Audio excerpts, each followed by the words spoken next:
시작할까요? 네, 안녕하세요. 김정호입니다.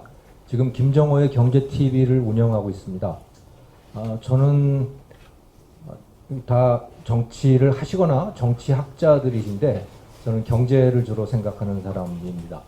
경제 분야에서의 포퓰리즘에 대해서 이야기를 하라고 저를 초대를 한 것 같습니다. 근데 저는 사실은 오늘 제목에 대해서 좀 자신이 없었어요.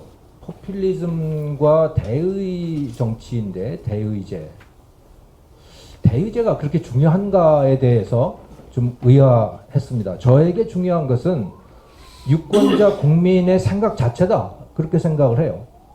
지금 문재인 대통령의 이 문재인 정부의 경제적 포퓰리즘의 절정은 아마도 나의 삶을 책임지는 정부일 겁니다. 국민의 삶을 국가가 책임지겠다는 거예요. 그러니까 국민들은 이제 스스로 뭘 할 필요가 없어요. 국가가 책임져 주는 거죠. 기본적으로 공약에 따르면 그렇게 돼 있습니다. 예. 밖에가 좀 시끄럽네요. 예. 자, 그런데 이것을 포퓰리즘이 아닌 그 반대편의 어떤 원칙 있는 그런 삶으로 표현하면 어떤 것일까? 그것은 내 삶은 내가 책임진답니다. 내 삶은 내가 책임지고 또 국가가 필요한 일이 있으면 내가 국가에 대해서 책임을 진다라고 하는 게 사실은 포퓰리즘이 아닌 다른 어떤, 그러니까 이 시장경제, 자유주의 국가를 살아가는 국민들의 삶이어야 합니다. 근데 이 정부는 그 반대의 원칙을 내세웠고 그 반대의 원칙을 국민 다수가 원했어요. 제가 생각할 때는 우리 국민의 80%는 최소한 문재인 정부가 제시했던 내 삶을 책임지는 정부에 대해서 80%는 지지할 거라고 봐요. 무슨 얘기냐? 국민이 원하기 때문에 포퓰리즘도 이루어진다는 얘기죠. 자, 그리고 국민의 생각이 포퓰리즘적이기 때문에 그래서 포퓰리즘이라고 하는 게 이루어지는 거다. 국민의 삶이 바로 박혀 있으면 그러면 포퓰리즘이라고 하는 게 기본적으로 이루어질 수 없다. 그런 나라에서의 포퓰리즘은 사실은 개인이 책임지는 그런 포퓰리즘일 수밖에 없어요. 예를 들어서 스위스가 저는 대표적이라고 보는데 스위스에 한국 같으면 또는 다른 대부분의 나라 같으면 뭐 거의 압도적인 다수로 통과가 됐을 만한 그런 의안들이 국민투표에 계속 붙여졌습니다. 예를 들어서 기본소득제라고 하는 거죠. 기본소득제 1인당 한 달에 300만 원씩 무조건 주겠다는 거였어요. 2016년으로 제가 기억을 합니다만은 한 달에 300만 원씩 무조건 주겠다. 이것을 국민투표에 붙였어요. 이것이 붙여진 이유는 10만 명 이상이 제안을 하면 그 국민투표를 할 수가 있습니다. 그런데 여기에 대해서 결과가 뭐였느냐? 국민의 76.9%가 반대했습니다. 거기에 대해서. 한 달에 300만 원씩을 공짜로 주겠다라고 하는데 국민의 77%가 나 싫어. 왜 내가 나라에 기대 가지고 살아야 돼? 라고 반대표를 던졌어요. 이거는 포퓰리즘인가요? 아닌가요? 국민 다수가 기본소득제를 싫어했어요. 국민 다수가 공짜를 싫어했다고요. 또 2014년인가로 기억하는데 최저임금제가 또 국민투표에 붙여졌습니다. 스위스는 최저임금제가 없었고 지금도 없는데 2014년에 사회주의자들이 그것을 국민투표에 붙였어요. 시간당 3만 원입니다. 지금 우리나라는 시간당 8천 원 이렇게 돼 있잖아요. 시간당 3만 원을 최저임금으로 하자라고 붙였죠. 결과는 뭐였느냐? 마찬가지로 76%가 부결을 시켰어요. 거기에 대해서. 그리고 부결한 다수의 사람들이 누구냐? 그게 근로자들이에요. 이걸 찬성한 사람들은 누구냐? 화이트 칼라들이에요. 소위 우리나라식으로 따지면 강남 좌파들. 좀 있는 사람들이 거기에 찬성을 했고 진짜 없는 근로자들, 뭐 비즈니스맨들 이런 사람들은 거기에다 반대를 했어요. 자, 스위스의 포퓰리즘이죠. 이게 어떻게 생각해 보면 스위스는 다수가 국가에 기대서 살기를 원치 않아요. 한국은 다수가 국가에 기대서 살기를 원해요. 그런데 지금까지의 지금 우리가 대의제라고 하는 말을 통해 가지고 하고 싶은 이야기는 뭐냐면 국민 다수가 국가에 기대서 살고 싶은데 엘리트주의를 어쩌면 우리는 원하고 있는 거 아닌가. 국민 다수가 원하는 거 말고 옳은 게 있잖아. 제대로 살아가야 되는 그 방법이 있잖아. 그 방법대로 국가가 가야 돼. 정책이 올바로 서야 돼. 그러려면 대의제가 이루어져야 돼. 국민 다수의 생각하고는 다른 어떤 게 이루어져야 해. 라고 하는 걸 지금 우리 얘기하고 있는 거 아닐까요? 저는 그렇다고 봐요.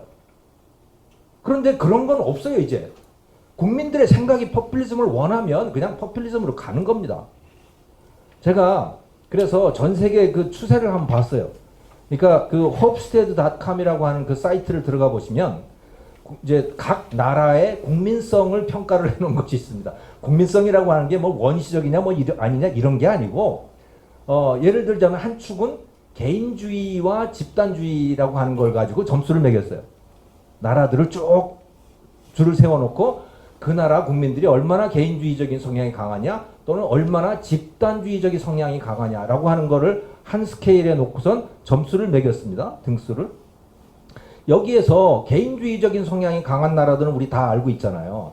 뭐 미국, 영국, 스위스, 뭐 북유럽 국가들 이런 나라들이 개인주의적인 성향이 강하고 또 남미의 무슨 과테말라니 무슨 브라질이나 뭐 이런 나라들, 베네수엘라 이런 나라들이 집단주의적인 성향이 강해요. 그리고 아시아 국가들도 집단주의적인 성향이 강합니다. 대한민국, 타이완, 홍콩, 싱가포르 뭐 이런 나라들이에요. 그런데 이 개인주의와 집단주의가 말이죠. 대부분은 이게 그 나라가 얼마나 자본주의를 충실하게 하고 있는가와 직결되어 있습니다. 개인주의적인 성향이 강한 나라들은 제도적으로도 자본주의를 충실하게 해요.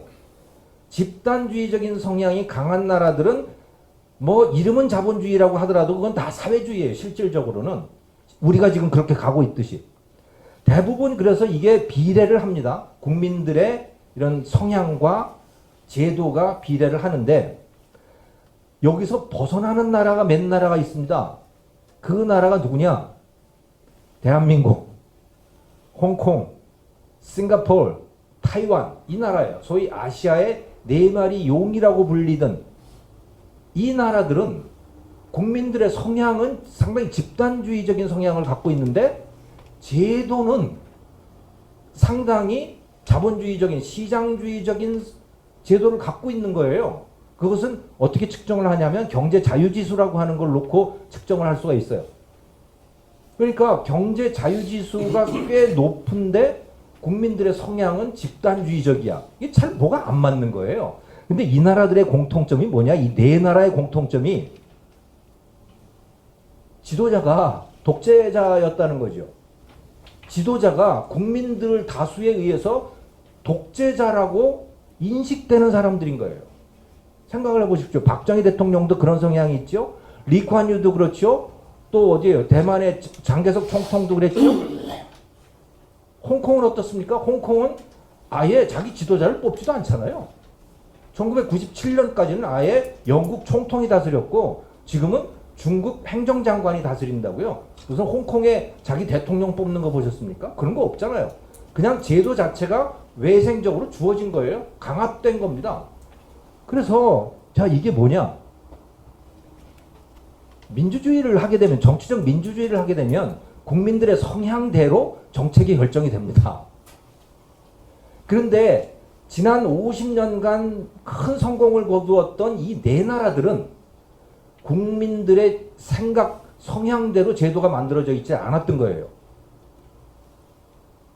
그래서 정말 다행히도 그래서 성공을 거두었던 거죠. 그런데 이 네 나라는 생각을 해보면 이건 대의제가 제대로 작동을 안 했던 나라들입니다. 이게 역설이에요. 대의제가 제대로 작동을 안 했어요. 네. 정말 국민들이 진심으로 원하는 지도자들이 아니었단 말이에요. 지도자가 자기가 옳다고 생각하는 것을 국민들한테 강요했던 거죠. 그래서 성공을 거뒀어요. 그런데 이제는 더 이상 안 되잖아요, 그게. 더 이상 안 돼요. 국민들이 원하는 대로 가야 해요.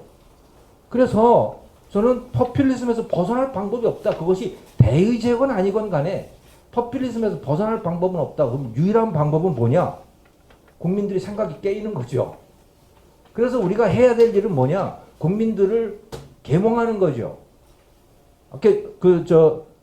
조영환 교수님께서 아까 말씀하셨잖아요. 이게 낭만적이다 말이죠. 러시아의 뭐 분화로드 운동이니 뭐 이런 것처럼 낭만적이라고 말씀하셨는데 저는 낭만적인 생각을 하고 있어요. 그래서 이거는 국민들의 생각이 바뀌지 않으면 해결되지 않을 문제다. 정치적인 구조를 어떻게 바꾼다고 해가지고 글쎄 어떻게 달라질까? 비례대표를 어떻게 한다고 해가지고 달라질 그런 문제일까? 저는 그렇게 보이지 않아요. 이거는 한국인들의 사고방식 문제고 사고방식이 바뀌어야 되고 그것은 초등학교, 유치원 교육부터 바뀌어야 되는 지금 그런 단계에 우리가 와 있는 거 아닌가 그런 생각을 해봤습니다. 네, 감사합니다.